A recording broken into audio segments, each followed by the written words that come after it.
Tela najmanje 15 migranata, među kojima je jedna devojčica, isplivala su na obalu istočne mediteranske obale Libije tokom prošle nedelje. 10-ak migranata je preživelo prevrtanje.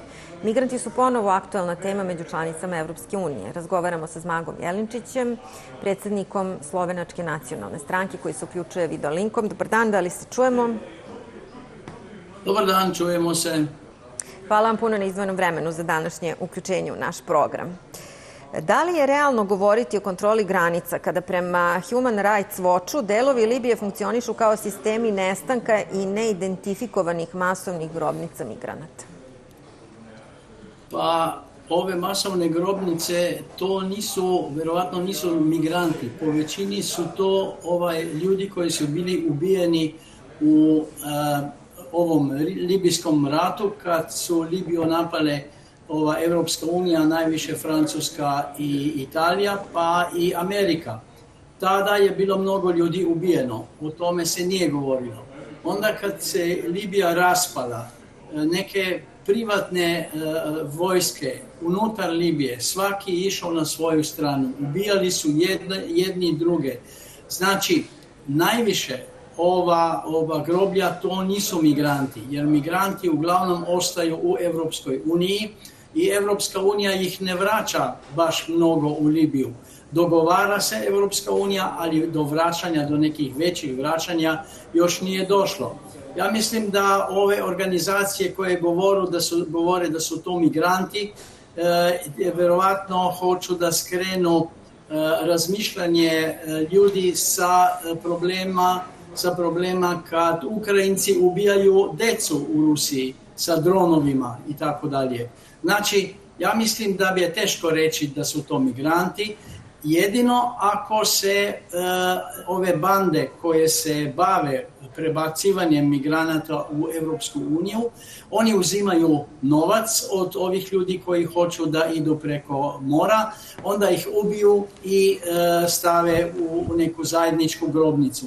To može biti, ali ako se tako govori, zašto neke nevladine organizacije ne idu u Libiju pa istražuju ovo? Ove nevladine organizacije puna su ih usta, uzimaju lovu, trpaju to u džep, a od njih nema vajde.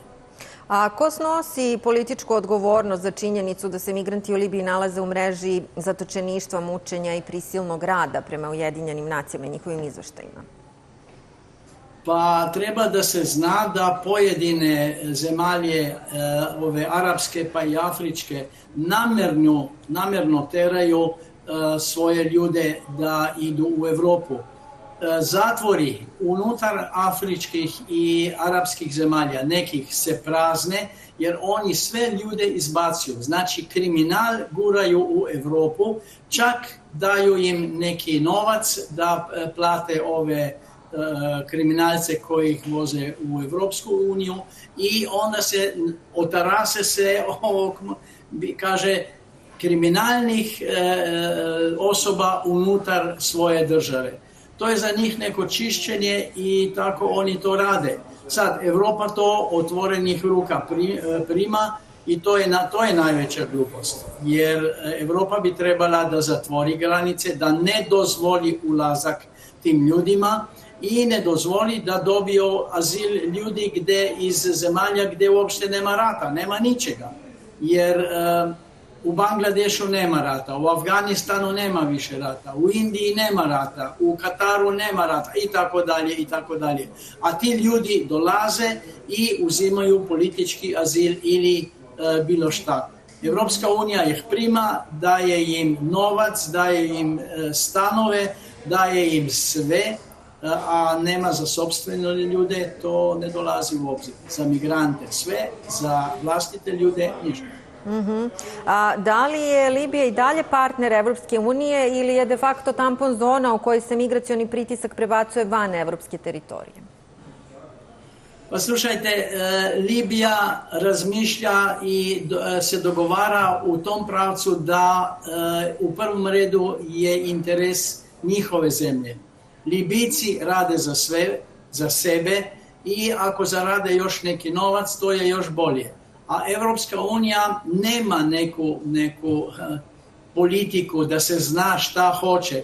Jer u Briselu ima skup nekih ludaka koji ne znaju šta da rade. Jedino što rade je to da teraju da bi Evropska unija ušla u rat sa Ruskom federacijom.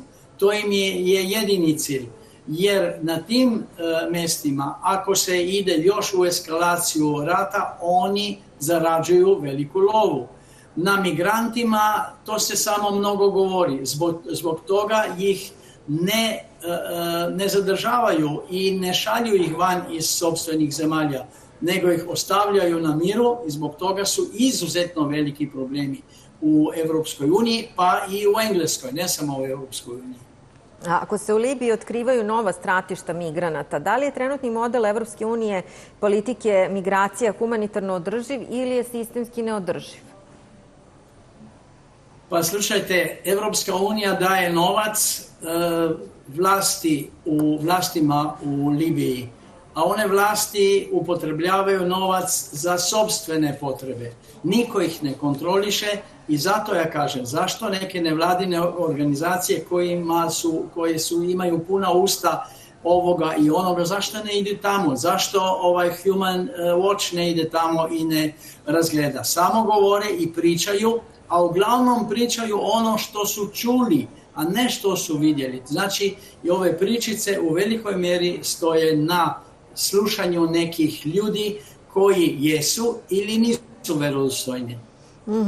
A kako Evropska komisija opravdava podršku libijskim bezbednosnim strukturama dok civilne organizacije traže zamrzavanje finansiranja upravo zbog masovnih grobnica?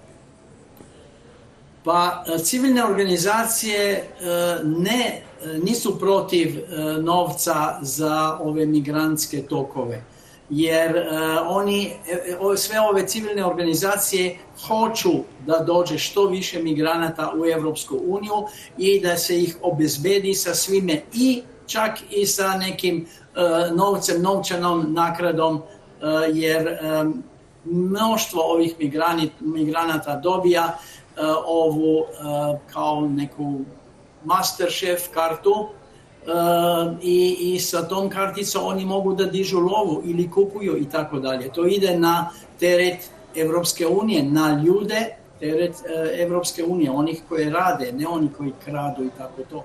I ne na teret onih što sede u Briselu. Znači, šta se Evropska unija dogovara, to dogovor Evropske unije sa bilo kim je šuplja rupa. Jer ko u Evropskoj uniji ima toliko mozga i toliko srca da može da razgovara sa bilo kojom državom. To se vidi jer u svetu Evropska unija nema nikakve težine, ništa ne znači. Svi je guraju na stranu, a u prvom redu na stranu je gura Amerika. Da li možemo da kažemo da je politika Evropske unije van pravne kontrole? Pa vanjska politika Evropske unije je nešto otprilike.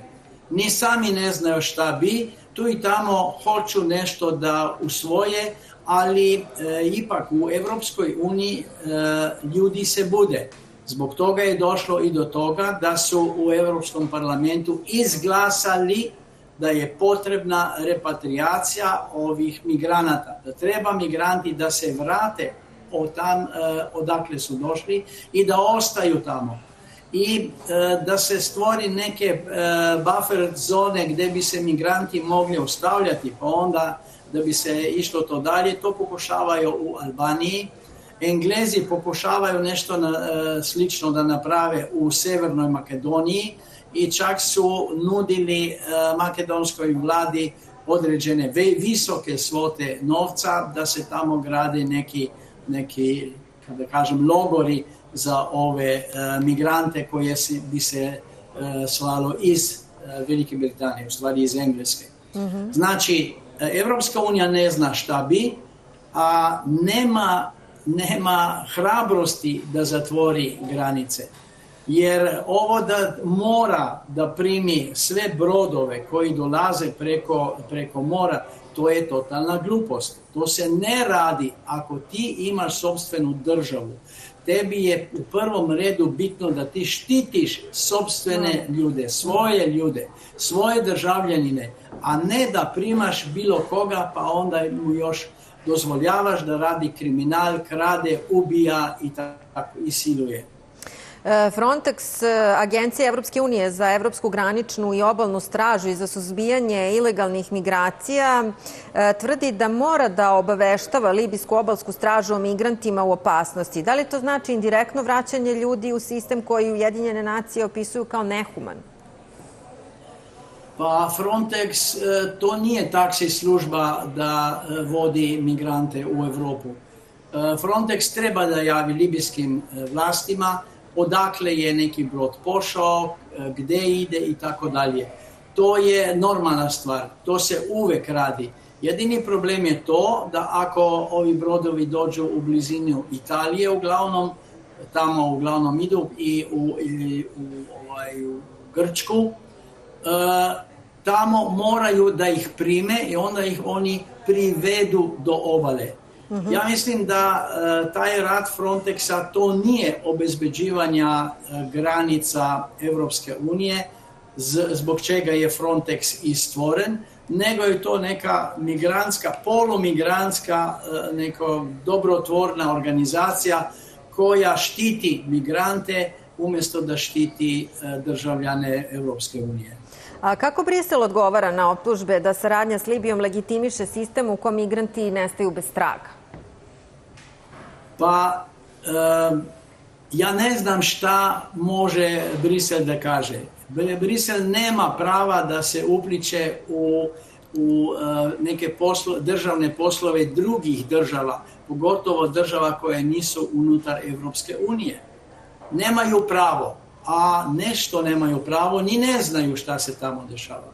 Tako da razgovaranje ovo se ne sme, ono se ne sme, to je bez veze, od toga nema vajde, od toga neće ništa da se reši. To je samo da prođe vreme, da se kaže evo imali smo razgovore, razgovarali smo, ustanovili smo ovo, ono, treće, a od toga ništa. A još je jedna stvar, migranti su migranti tek kad dođu u Europsku uniju. Kad su oni u sopstvenoj državi, oni su državljani one države, a ne Evropske unije. Znači, nemamo ni pravo da se upličemo u one stvari tamo, a pogotovo Brisel ni ne zna. Bila je organizacija, to je bila Skupština Zapadnoevropske unije, to je bila do pre otprilike 10 godina, onda su je ukinuli. Ova organizacija kontrolisala je šta se događa u 46 država Evropske unije i okolnih država. A Evropska unija je rekla to mi ne trebamo jer mi sve znamo i evo sad vidimo, ništa se ne zna, gluposti se rade, jedino što u Briselu razmišljaju kako da pokradu što više love, kako da što više love daju za neke devijantne varijante kao su LGBT plus minus gore dole i tako dalje i ništa drugo. I kako još da pokradu ljude i još kako da stegnu ljude, da im uzmu još po neku paru i onda još guraju da bi se proširio rat sa Ruskom federacijom. Pogotovo sad kad vidimo da je njemački ministar za odbranu išao na televiziju i pokazivao šta treba sve ljudi da imaju sa sobom kada, ne ako, nego kada dođe do rata sa Rusijom. Pa to je idiotizam prvog reda. Da li Evropska unija može da govori o ljudskim pravima i da finansira sisteme koji uključuju torturu i prisilna hapšenja? Pa Evropska unija radi to unutar Evropske unije. Vidjeli smo da je u Engleskoj aretirali su oca i njegovog 3-godišnjeg sina jer je nešto govorio protiv migranata. Onda u Francuskoj djevojku koju su 2 migranta silovala, djevojku su zatvorili jer je rekla da su to bili migranti, a migranti su bili pušteni na slobodu.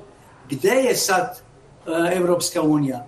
Gde je Unija koja bi štitila svoje državljane? Zbog toga se diže druge političke forme koje žele da obezbede sigurnost sopstvenim državljanima, a ne da daju sve drugima i da migranti mogu da sa mačetama kolju, ubijaju ljude. Videli smo snimak u Engleskoj kad je jedan migrant nožem izvadio oči jednom dečaku i hteo da mu prereže vrat, onda su ga sprečili. A šta je to Evropska unija? Ništa. To je bio kao migrant, on je imao tešku mladost, on je teško živeo u sopstvenoj državi. Marš, ovo treba da se vrati tamo odakle su došli, jer ne smemo dozvoliti da ovaj primitivni kriminal koji ubija, kolje, siluje, da dođe u Evropsku uniju, došao je već, i da se proširi. Daj Bog da to ne dođe još i u Sloveniju, makar i u Sloveniji smo već imali takvih problema, ali dosadašnja vlast to je krila, nije se smelo kazati ništa šta se dešava i policija i treba da čuti. Sad mislim će biti bolje. Da li Sjedinjene države sa centralizovanom graničnom kontrolom predstavljaju efikasniji i strožiji model u odnosu na fragmentisani evropski sistem migracije? Pa sigurno. Amerika, makar su i u američkoj ovoj varijanti su rupe gde se može izvući što-šta, ali ja mislim da je jedino rešenje je američki sistem. Sve one koji nisu kako treba da ih se vrate. Ako nema papire, marš kući, odakle si došao. Ako napraviš bilo kakvo, ne samo kriminalno djelo, nego i kad napraviš neki prekršaj, pakuj, idi, ne samo ti, i tvoja porodica koju si doveo. Sve treba da se izbaci, jer ako hoćeš da opstaneš, moraš to da napraviš. Da, moraju da se nose sa visokim stepenom odgovornosti. Da. Kako? Moraju da se nose sa visokim stepenom odgovornosti ukoliko uđu u neku zemlju. Pa nemaju ovi migranti, kažu da nemaju odgovornosti, oni imaju samo prava. Pa o tome jeste problem. Ništa drugo. Sve su njihova prava i oni se samo deru, jao, rasizam, rekli su mi da sam migrant, da sam crn, da sam ne znam koji, i na toj varijanti se vade za sva kriminalna djela koje su počinili. Da li se migracije preko Libije koriste kao geopolitički instrument i sredstvo pritiska između Evrope, Afrike i bezbednostnih mreža u regionu? Pa treba da se zna da migranti ne dolaze samo iz Libije, dolaze i iz drugih zemalja. A ponajviše dolaze u Španjolsku, a gde je predsjednik Sanchez dao skoro državljanstva 500 milijuna migrantima. To će ga koštati i njega i Španjolsku. Mnogo će ga koštati. Sad, pritisak na Europsku uniju je ovako kakav je. Tu iza toga Libija ne stoji. Jedino kad prazni svoje zatvore i šalje ove migrante, neki idu preko Sredozemnog mora. Ovi ljudi, ovi migranti koji dolaze u Europsku uniju, mahom su tu muškarci, najviše stari tu negdje oko 25 do 35 godina i oni su išli i idu i dolaze da osvoje Evropu, da iz Evrope naprave muslimansku zemlju, da treba Evropa da zaboravi hrišćanske temelje na kojima evropska civilizacija stoji. Zbog toga je svakih nekoliko dana čujemo o novoj paljevini crkava. Crkve gore u Njemačkoj, crkve gore u Francuskoj, crkve gore i u Engleskoj. Da. Evo, stigli smo do kraja našeg razgovora, pa za sam kraj, eto samo da sumirate, da li, vi ste negde to već i odgovorili, ali da li će Evropska unija zapravo morati da redefiniše svoj model granica i da pređe sa spoljne kontrole na direktnu institucionalnu odgovornost? Pa Evropa mora da napravi nešto drugo. Vanjska kontrola je loša. Mislim, puno je rupa, ljudi dolaze, niko ih ne zaustavlja. Ja mogu da kažem, jedini su, u tom stvari su jedini koji su stvarno, imaju uspjeha su Hrvati. Jer Hrvati ove migrante pretuku i vrate ih. I to je jedina mogućnost da se iščisti država. Ako im se da sve što oni hoću, to je na primjer kad dođu u Sloveniju, onda ih policija ih zaustavi, onda ih vozi u migrantski centar, u migrantskom centru ih pregledaju, ako su bolesni ih oporave se tamo, ako imaju loše zube im oprave, presvuku ih, obuku ih, daju im jelo 3 puta dnevno, pa onda još i ono, kak se kaže, malicu, gablec i to. I tako dalje, pa on još neki novac. I onda se čeka da ovi ljudi pobegnu iz migrantskog centra, a za to vreme dok su tu prave svinjarije po Sloveniji. Zmago, završit ćemo ovim vaše današnje uključenje. Još jednom puno hvala na izdvojenom vremenu za našu emisiju. Hvala vama.